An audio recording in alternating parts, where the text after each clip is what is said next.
Good afternoon, students. Today we are discussing about EDM machine, that is electrical discharge machines. EDM machine, அதனுடைய purpose என்னவா இருக்கும்? யாருக்கா any idea இருக்கா? EDM electrical discharge machining அப்படின்னா ஒரு காம்பனன்ட்ஸில் சில மெட்டீரியல்ஸை ரிமூவ் பண்ணுறதுக்கு உண்டான ப்ராசஸ் தான் EDMல நடக்குது. இப்போது அதனுடைய பிரின்சிபிள் பார்த்தீங்கன்னா, electrical discharge machining, in this process metal is removed by powerful electric spark. metal எதில் ரிமூவ் பண்ணுறாங்க? Electric spark, correct. அதன் மூலிமா ரிமூவ் பண்ணுறாங்க.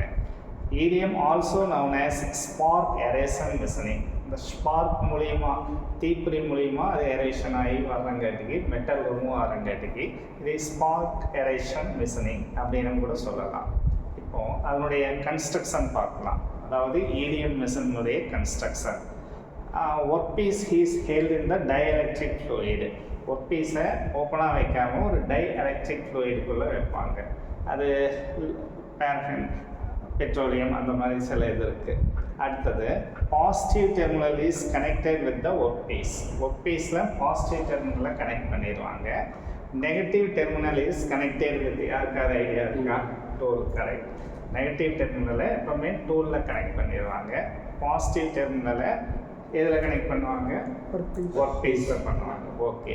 Tool is used as a hollow. இந்த டூல் வந்து ஹாலோவாக இருக்குது. And it is made by copper or brass. காப்பர்லேயும் மேட் பண்ணியிருக்கலாம், ஆர் பிராஸ்லேயும் மேட் பண்ணியிருக்கலாம். அடுத்தது dielectric fluid is passed in the tool pipe. அந்த டூல் வழியாக டைஎலக்ட்ரிக் ஃப்ளூயிடு உள்ளே பாஸ் பண்ணுவாங்க. கேப் பார்த்தீங்கன்னா maintain between work piece and டூலுக்கு அப்ராக்சிமேட்டாக எவ்வளோ மெயின்டைன் பண்ணலாம்? ஓகே, அதுதான் optimal value.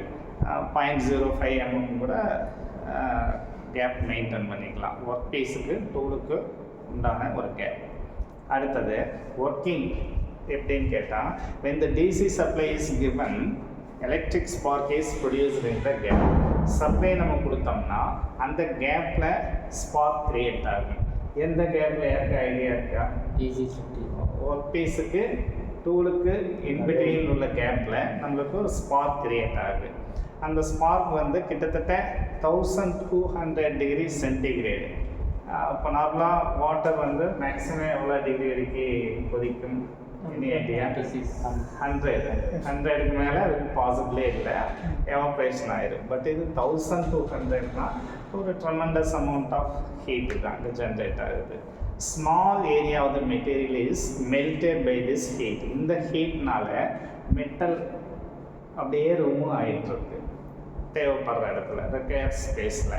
Molten metal is splitted into small particles. அப்படி மோல்டான மெட்டல் வந்து துண்டு துண்டாக ஸ்மால் பார்ட்டிகல்ஸ் தான் உங்களுக்கு ஸ்ப்ளிட் ஆகுது. These particles are carried away by the dielectric fluid. இது எதன் மூலியமா வெளியேற்றப்படுதுன்னா dielectric fluid. Okay.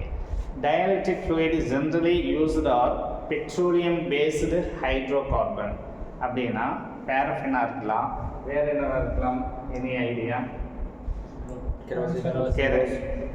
Transformer oil, kerosene, mineral oil, இந்த மாதிரி இதில் எது வேணாலும் இருக்கலாம். இது கூட அடிட்டிவ்ஸில் ஆட் பண்ணுவாங்க. Dielectric fluid also act as a coolant. இது அது மட்டும் இல்லை, அந்த டைஎலக்ட்ரிக் ஃப்ளூயிட் ஒரு கூலண்ட்டாகவும் இங்கே ஃபங்க்ஷன் ஆகுது. அப்படி கூலண்ட்டாக இருந்தால் என்ன நம்மளுக்கு அட்வான்டேஜஸ்? லைஃபை இன்க்ரீஸ் பண்ணலாம். அந்த டூலினுடைய லைஃபை இன்க்ரீஸ் பண்ணுறதுக்காக கூலண்ட்டு தேவைப்படுது. இதில் அடுத்தது அட்வான்டேஜஸ் என்னவா இருக்கும்? Any idea?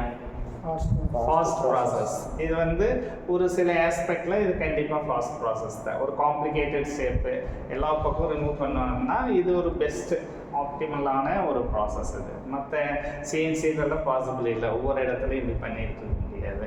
ஒரு சிக்கலான ஒரு காம்ப்ளிகேட்டடான ஷேப்பில் உள்ள மெட்டீரியலை ரிமூவ் பண்ணோம்னா இது ஒரு அட்வான்டேஜஸ்.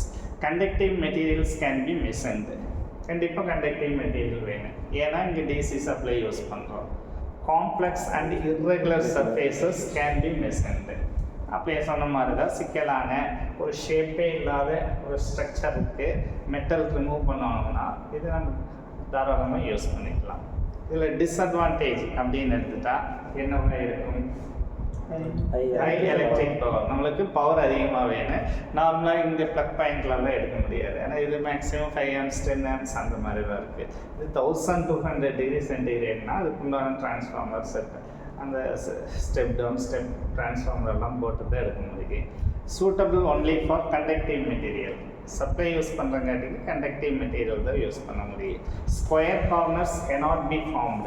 ஸ்கொயர் வந்து பாசிபிள் இல்லை.